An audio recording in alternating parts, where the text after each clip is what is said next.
Hi everyone, कैसे हो आप सब। आज मैं आपको बताने वाली हूँ प्लाज़ो की स्टिचिंग कैसे करते हैं। कल मैंने इसकी कटिंग बताई थी, नाले ही मैंने पूरी कुर्ती की कटिंग बताई थी। वो भी लिंक मैं आपको प्रोवाइड कर दूँगी डिस्क्रिप्शन बॉक्स में। ये जो आप लेस देख रहे हैं, ये मैं इसकी मोरी में यूज़ करूँगी। फर्स्ट हमने क्या करना है, हमने अपने दोनों ही आसन को ऐसे ही एक दूसरे से मिला लेना है और एक एक सिलाई लगा देनी है दोनों ही साइड। अब मैं जहाँ सिलाई लगा रही हूँ, आपने देख लेना है कि आपकी जो मशीन है वो इस पर सिलाई सही लगा रही है या नहीं। आप क्या कर सकते हो, अपनी मशीन की जो सुई है उसे चेंज कर सकते हो।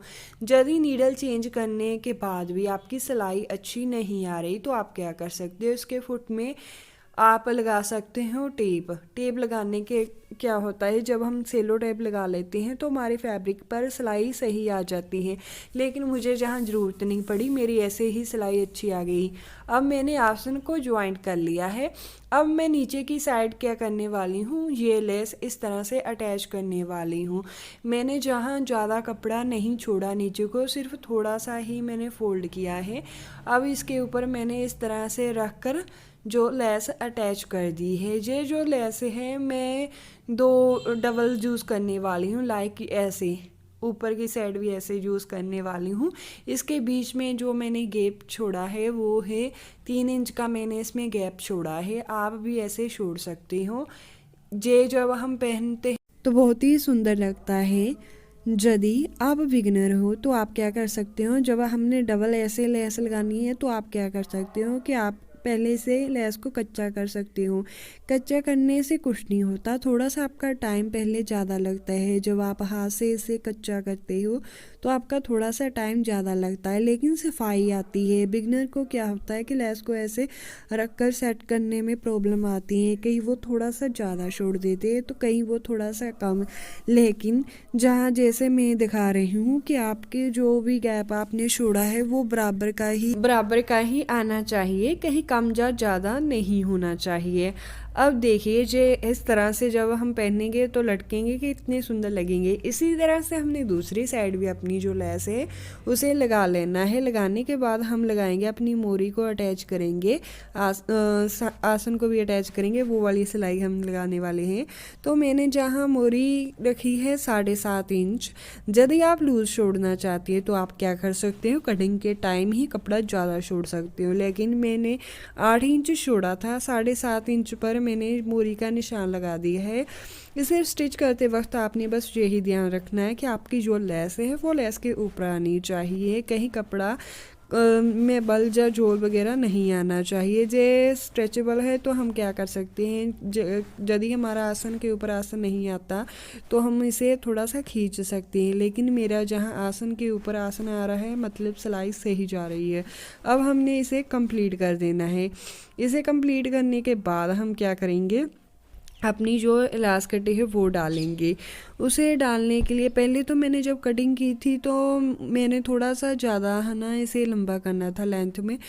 तो मैंने कहा था कि मैं 2 इंच की ऊपर बेल्ट ऐड करूँगी, लेकिन अब मुझे इसकी जो लेंथ है वो ठीक ही लग रही है, इसलिए मैं इसके ऊपर जो 2 इंच की एक्स्ट्रा मैंने बेल्ट डालनी थी वो नहीं डालूँगी। मैंने 1.5 इंच से इस तरह से नेफे को फोल्ड किया और 1.5 इंच ही हमारा ऑल राउंड आना चाहिए, कहीं कम या ज़्यादा नहीं होना चाहिए। क्योंकि क्या होता है, जब हम इलास्टिक बाद में डालते हैं तो यदि हमने कपड़ा कम छोड़ा होता है तो हमारी इलास्टिक अच्छी तरह से नहीं डलती, उसमें जोड़ वगैरह आ जाता है। इसलिए हमने क्या करना होता है, जितनी हमारी इलास्टिक होती है उससे क्या करना होता है, थोड़ा सा कपड़ा ज़्यादा लेकर हमने नेफी को फोल्ड करना होता है। कई क्या करते हैं कि पहले इलास्टिक को ज्वाइंट कर लेते हैं, उसके बाद उसे रखते हैं अपनी बेल्ट पर, फिर नेफी को फोल्ड करते हैं। उससे क्या होता है कि जो तो एडवांस में है वो तो ईजिली कर लेते हैं, लेकिन जो बिगनर होते हैं उन्हें प्रॉब्लम आती है, वो इलास्टिक के ऊपर ही सिलाई लगाते हैं। तो इसलिए हमने वो नहीं करना है। अब मैंने जो मेरी कमर थी वो मेरी थी 40 इंच, तो मैंने उससे 5 इंच कम करके 35 इंच इलास्टिक ली है। आप भी इस तरह से जितनी आपकी कमर है उससे आप क्या कर सकते हो, 5 इंच या 4 इंच कम कर कर इलास्टिक को डाल सकते हैं। अब हम इलास्टिक डालकर कपड़े को सेट कर लेंगे, उसके बाद हम इसे ज्वाइंट कर लेंगे। बस आपने ज्वाइन करने से पहले क्या देख लेना होता है कि आपकी जो इलास्टिक है वो अच्छी तरह से डल गई है। लाइक एक साइड में क्या होता है कि कई बार हम उसे रॉन्ग ज्वाइंट कर देते हैं, लेकिन आपने पहले उसे अच्छी तरह से सेट कर कर दोनों साइड से मिलाकर फिर ज्वाइंट करना होता है। आप यदि इलास्टिक नहीं यूज़ करना चाहते तो आप सिंपली इसे फोल्ड कर कर नाला वगैरह डाल सकते हैं।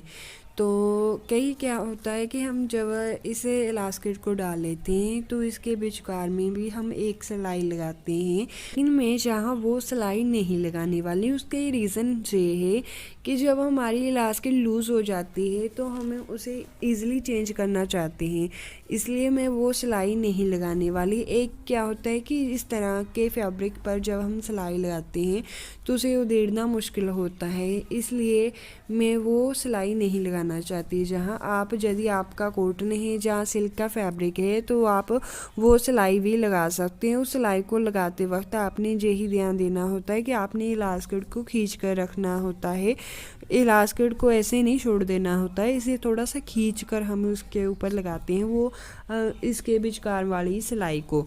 अब हमने क्या किया, मैंने जो इलास्टिक को डाल लिया है, अब हम इसे जस्ट ज्वाइंट कर देंगे। हम मशीन की हेल्प के साथ इसे ज्वाइंट कर देंगे। मैंने आधा आधा इंच का मार्जिन दोनों ही साइड से छोड़ा है, छोड़कर हम इसे एक दूसरे के ऊपर रख कर इस तरह से मशीन से पक्का कर देंगे। उसके बाद मैं आपको दिखाती हूँ इसकी फाइनल लुक कि ये किस तरह का लग रहा है। इसकी कुर्ती की भी कटिंग मैंने की हुई है, उसकी वीडियो भी मैंने डाली हुई है, तो उसकी स्टिचिंग जो है वो मैं कल परसों तक करके उसकी भी वीडियो मैं डाल दूँगी। उसके लिए आप क्या कर सकते हो, मेरे चैनल को सब्सक्राइब कर सकते हो। यदि ये वीडियो भी अच्छी लगी तो प्लीज़ मेरे चैनल को सब्सक्राइब ज़रूर कर लेना। तो अब हम इस तरह से 4-5 हमने सिलाइयाँ लगाकर इसे पक्का कर लेना है। इसके बाद आप इसे पहन कर देख सकते हैं। यदि ये ठीक आ रहा है, आप बिगनर हो तो आपके ठीक आ रहा है, तो आप क्या कर सकते हो, जो हमने थोड़ा सा मार्जिन छोड़ा होता है ना इसे डालने के लिए, वो भी सिलाई कंप्लीट कर लेना। अब आप देख सकते हैं इसकी फाइनल लुक। देखिए ये कितना सुंदर लग रहा है, जैसे हमने मार्केट से इसे परचेज़ किया हो तो ऐसे लग रहा है। जे मैं कह रही थी कि इस तरह से आपकी लेस आनी चाहिए, जे इस तरह से बराबर आनी चाहिए, दोनों ही साइड से ऊंची नीची नहीं होनी चाहिए। यदि आपको ये मेरी वीडियो अच्छी लगी तो प्लीज़ मेरी वीडियो को लाइक करें, चैनल को सब्सक्राइब करें और इसे शेयर करें विद फ्रेंड्स जी, और कमेंट करना तो बिल्कुल ही मत भूलिएगा। Thanks for watching.